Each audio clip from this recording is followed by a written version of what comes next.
Everyday is a blessing, ika nga. Sa bawat pagising, biyaya ng poong may kapal sa atin ito. Kaya wag nating sasayangin. Pero hindi ito nakikita ng mga taong may pagsubok. 'Di ba? Minsan nawawalan tayo ng pag-asa.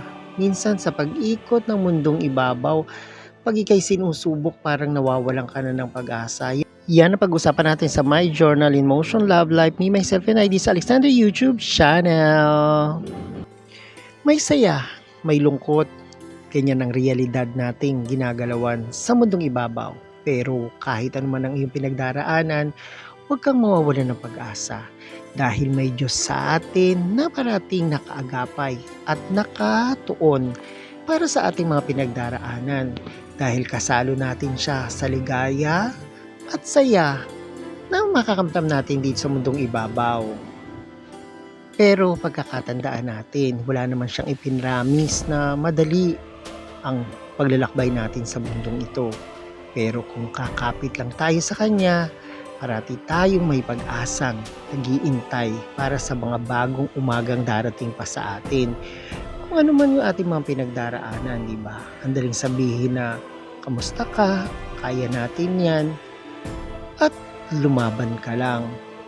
Yan yung mga word of encouragement para tayo ay lumaban sa mundong ibabaw. Yan yung mga sinasabi sa atin ng mga tao mga nakapaligid sa atin. Pero minsan pag nag-iisa ka na lang, parang gusto mong kumawala kahit minsan lang, kahit sanglilit lang.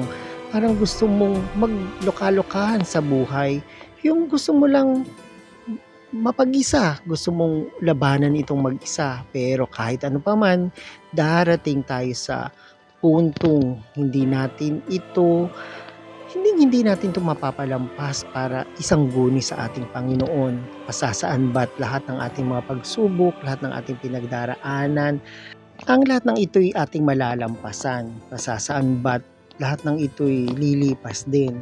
Pero bawat umaga, bawat tanghali o gabi na dumaraan sa atin sa araw-araw, parati tayo magpapasalamat sa poong may kapal.